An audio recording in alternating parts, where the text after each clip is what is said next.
Hello student, welcome to railway पाठशाला।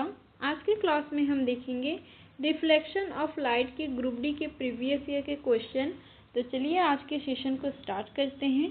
आज का पहला क्वेश्चन है क्वेश्चन नंबर फर्स्ट। एक समतल दर्पण पर यदि एक वस्तु दर्पण के सामने रखी हो तो दर्पण द्वारा निर्मित प्रतिबिंब की विशेषताएं क्या होंगी? ऑप्शन ए आभासी, समतल, उल्टा। ऑप्शन बी आभासी, समतल, यहाँ पे सुधार लीजिएगा, यहाँ पे समतल हो जाएगा, आभासी, समतल और सीधा। ऑप्शन सी वास्तविक, उल्टा और समतल। ऑप्शन डी वास्तविक, समान आकार और सीधा। तो इसका सही आंसर हो जाएगा ऑप्शन बी आभासी, समतल और सीधा। समतल दर्पण हमेशा एक आभासी, समतल, समान साइज और सीधा प्रतिबिंब बनाएगा। कुछ समतल दर्पण के बारे में, कुछ रिफ्लेक्शन ऑफ लाइट के बारे में बेसिक बातें जान लेते हैं। परावर्तन के नियम, परावर्तन क्या है, पहले ये बेसिक जान लेते हैं, उसके बाद क्वेश्चन करने में आसानी होगी। ठीक है, तो देखते हैं कुछ बेसिक बातें। पहले बात कर लेते हैं परावर्तन का। परावर्तन क्या है? जब प्रकाश किसी चमकदार सतह जैसे दर्पण से टकराता है और वापस उसी माध्यम में लौटता है तो इस घटना को प्रकाश का परावर्तन कहा जाता है। परावर्तन के मुख्य दो नियम हैं। प्रथम नियम जो है, आपतित किरण, परावर्तित किरण और अभिलंब तीनों एक ही तल में होते हैं। परावर्तन के मुख्य दो नियम हैं। पहला नियम कहता है आपतित किरण, परावर्तित किरण और अभिलंब तीनों एक ही तल में होते हैं। दूसरा नियम कहता है परावर्तन कोण और आपतन कोण बराबर होते हैं। कुछ इम्पॉर्टेंट टर्म्स है जिसको आपको याद रखना है, जैसे कि आपतित किरण। आपतित किरण वह किरण जो सतह पर गिरती है, जो सतह पर गिरती है उसको क्या बोलते हैं? आपतित किरण। दूसरा है परावर्तित किरण, वह किरण जो सतह से टकराकर वापस लौटती है, उस किरण को क्या बोलते हैं? परावर्तित किरण।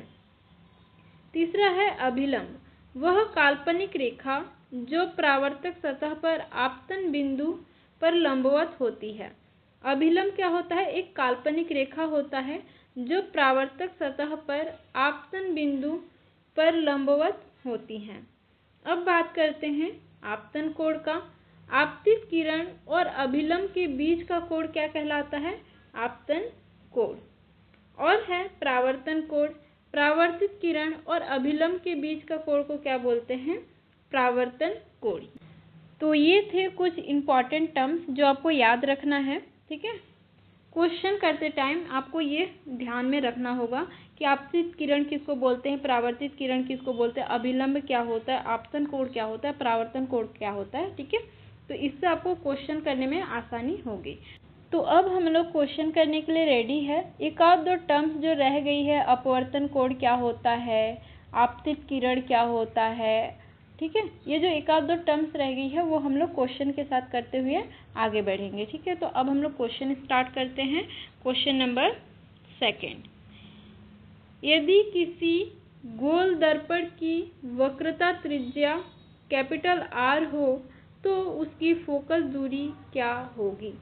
Option A R, option B R/½ option C 2R, option D R/4। तो इसका सही आंसर हो जाएगा ऑप्शन बी R/½ दर्पण समीकरण द्वारा ध्रुवीय वक्रता त्रिज्या का आधा होता है। जो दर्पण समीकरण होता है तो उससे ध्रुवीय वक्रता जो है त्रिज्या का आधा होता है। ठीक है, अब बढ़ते हैं अगले क्वेश्चन की ओर। Question number third. एक उत्तल दर्पण के लिए निम्न में से कौन सी बात सही है? ऑप्शन ए प्रतिबिंब हमेशा वास्तविक और उल्टा होता है। ऑप्शन बी प्रतिबिंब हमेशा आभासी और सीधा होता है। ऑप्शन सी कभी वास्तविक कभी आभासी हो सकता है। ऑप्शन डी प्रतिबिंब की दिशा उल्टी होती है। तो इसका सही आंसर हो जाएगा ऑप्शन बी प्रतिबिंब हमेशा आभासी और सीधा होता है। एक अवलोकनीय प्रकाश किरण ध्रुव पर गिर रही हो, इसकी परावर्तन किरण की दिशा क्या होगी? ऑप्शन ए वक्र, ऑप्शन बी झुकती हुई, ऑप्शन सी मूल दिशा में समान, ऑप्शन डी कोण में भिन्न। तो इसका सही आंसर हो जाएगा ऑप्शन सी, मूल दिशा में समान।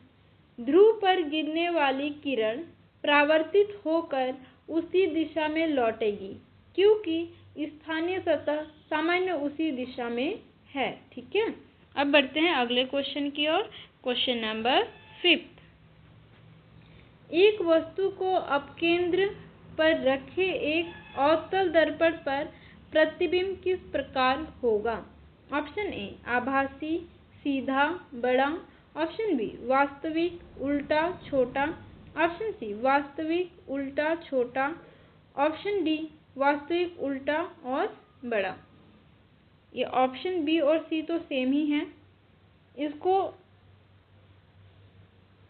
इसको यहाँ पे आभासी कर लीजिएगा, आभासी, उल्टा और छोटा। तो इसका सही आंसर हो जाएगा ऑप्शन बी, वास्तविक, उल्टा और छोटा। अब बढ़ते हैं अगले क्वेश्चन की ओर। Question number 6। यदि एक अवतल दर्पण का फोकस दूरी 20 सेंटीमीटर है, तो उसकी वक्रता त्रिज्या क्या होगी? तो इसको सॉल्व करते हैं। अवतल दर्पण के लिए वक्रता त्रिज्या r और फोकस दूरी f के बीच का संबंध है r बराबर 2s। ठीक है, तो यहाँ पे फोकस दूरी दिया हुआ है कितना? 20 सेंटीमीटर। ठीक है, तो यहाँ पे 2 इंटू 20 सेंटीमीटर, तो r बराबर आ जाएगा कितना? 40 सेंटीमीटर। तो इसका सही आंसर हो जाएगा ऑप्शन ए, 40 सेंटीमीटर। अब बढ़ते हैं अगले क्वेश्चन की ओर। Question number 7। एक दर्पण में यदि वस्तु दर्पण और फोकस के बीच रखी हो, तो प्रतिबिंब कैसा बनेगा? ऑप्शन ए वास्तविक और उल्टा, ऑप्शन बी आभासी, सीधा और बड़ा, ऑप्शन सी वास्तविक, सीधा, ऑप्शन डी आभासी, उल्टा। तो इसका सही आंसर हो जाएगा ऑप्शन बी, आभासी, सीधा और बड़ा। तो एक दर्पण में यदि वस्तु दर्पण और फोकस के बीच रखी हो, तो प्रतिबिंब आभासी, सीधा और बड़ा बनेगा। अब बढ़ते हैं अगले क्वेश्चन की ओर। Question number 8। परावर्तन के नियम कहता है कि परावर्तन कोण बराबर हो जाएगा अपवर्तन कोण से, ऑप्शन बी आपतन कोण से, ऑप्शन सी दोनों बराबर, ऑप्शन डी निकटतम दर्पण केंद्र से।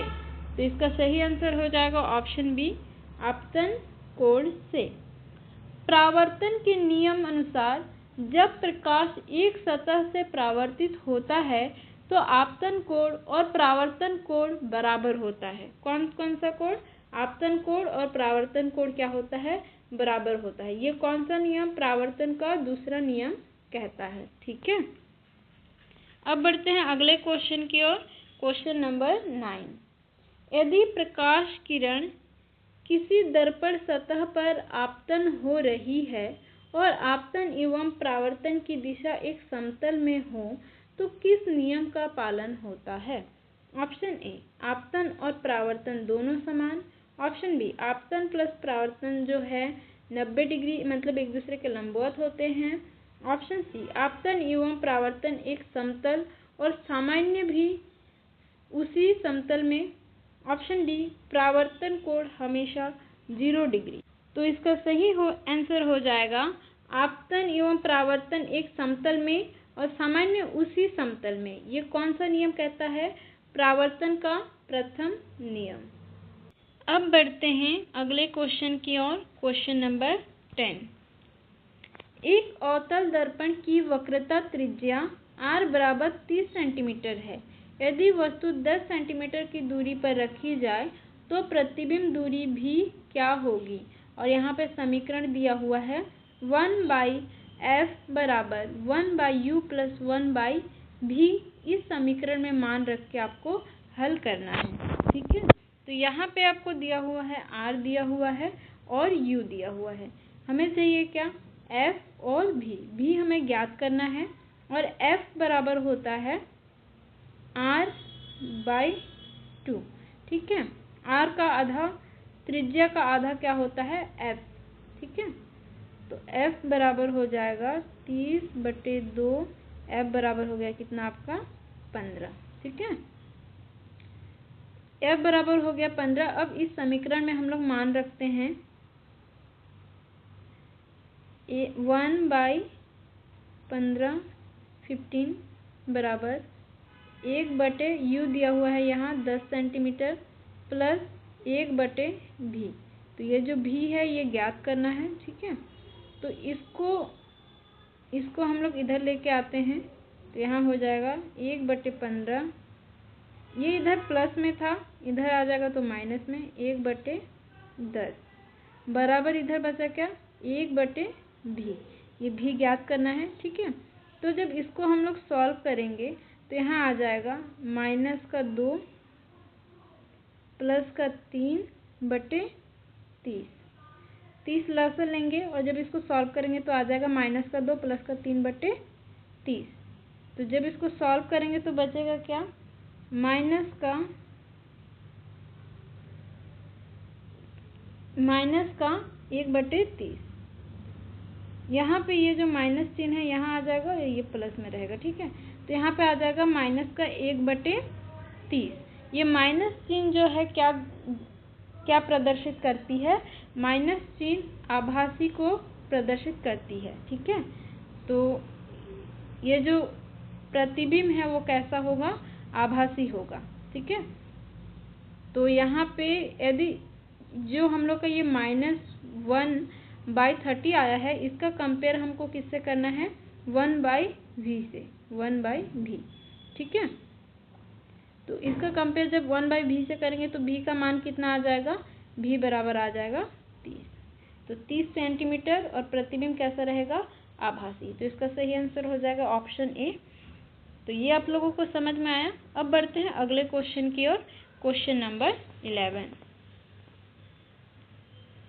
एक दर्पण द्वारा उत्पन्न प्रतिबिंब की वृद्धि m बराबर -2 हो तो इसका अर्थ क्या है। ऑप्शन ए, छवि आभासी और दुगुना।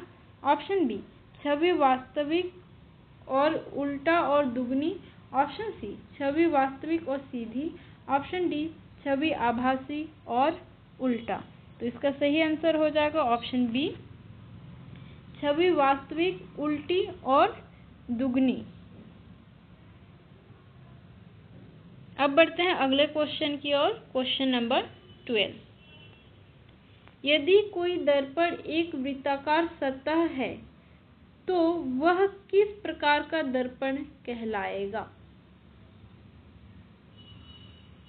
ऑप्शन ए, समतल दर्पण। ऑप्शन बी, उत्तल दर्पण। ऑप्शन सी, अवतल दर्पण।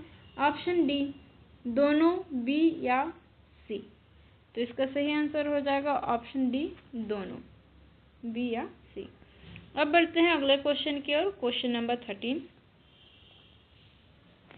एक दर्पण की शक्ति P बराबर +0.05 है, इसका फोकस लंबाई f कितनी होगी।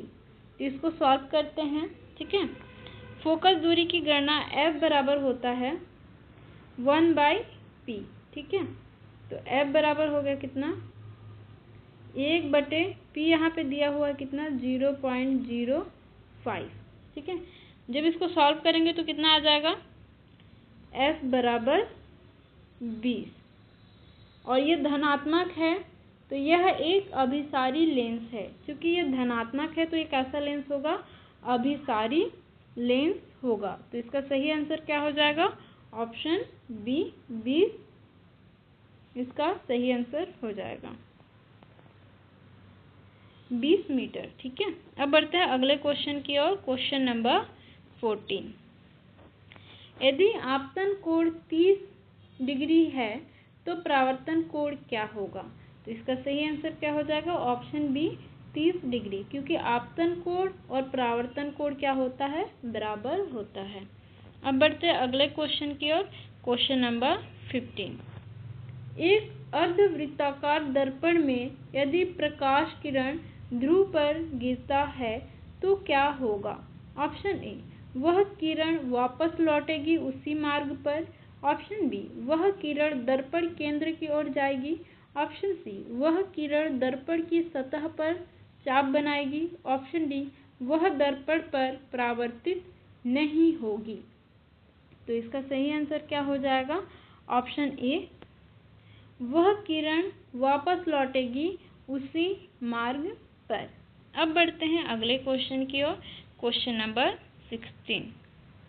यदि एक वस्तु और उसका प्रतिबिंब दूरियां समान हो तो यह स्थिति कहाँ होती है? ऑप्शन ए, वस्तु के केंद्र पर। ऑप्शन बी, वस्तु फोकस पर। ऑप्शन डी, वस्तु ध्रुव पर। ऑप्शन डी, कोई विशेष स्थिति नहीं। तो इसका सही आंसर हो जाएगा ऑप्शन ए, वस्तु केंद्र पर। अब बढ़ते हैं अगले क्वेश्चन की ओर। Question number 17। एक दर्पण पर यदि आपतन किरण और परावर्तन किरण एक दूसरे को पूरी तरह छू ले, इस स्थिति का क्या अर्थ है? ऑप्शन ए, किरण समतलप्रिय हो गई। ऑप्शन बी, आपतन कोण 0। ऑप्शन बी, दर्पण सतह समतलीय हो गई। ऑप्शन डी, यह संभव नहीं।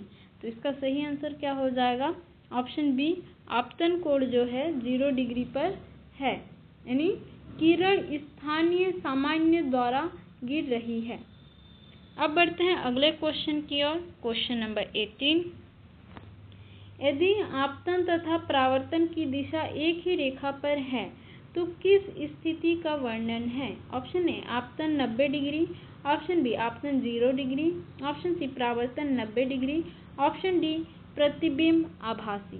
तो इसका सही आंसर हो जाएगा ऑप्शन बी, आपतन कोण 0 डिग्री। अब बढ़ते हैं अगले क्वेश्चन की ओर। Question number 19।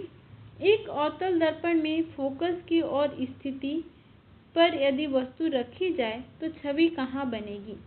एक अवतल दर्पण में फोकस की ओर स्थिति पर यदि वस्तु रखी जाए तो छवि कहाँ बनेगी? ऑप्शन ए, वस्तु के पीछे आभासी। ऑप्शन बी, वस्तु और केंद्र के बीच। ऑप्शन सी, केंद्र से परे। ऑप्शन डी, अनंत पर। तो इसका सही आंसर हो जाएगा ऑप्शन ए, वस्तु के पीछे और आभासी बनेगी। अब बढ़ते हैं अगले क्वेश्चन की ओर। Question number 20। अगर दर्पण द्वारा निर्मित प्रतिबिंब समान आकार और साइज उल्टा हो तो वस्तु कहाँ रखी गई हो सकती है? ऑप्शन ए, केंद्र पर। ऑप्शन बी, केंद्र से बाहर। ऑप्शन सी, केंद्र के भीतर। ऑप्शन डी, फोकस पर। तो इसका सही आंसर क्या हो जाएगा आप मुझे कमेंट में बताएंगे, ठीक है? और आपको क्लास कैसी लगी? आशा करती हूँ कि आपको क्लास अच्छी लगी होगी। यदि आप चैनल पर नए हो तो चैनल को सब्सक्राइब कर लीजिएगा। Thank you for watching. Video के लास्ट तक बने रहने के लिए आपका बहुत बहुत धन्यवाद।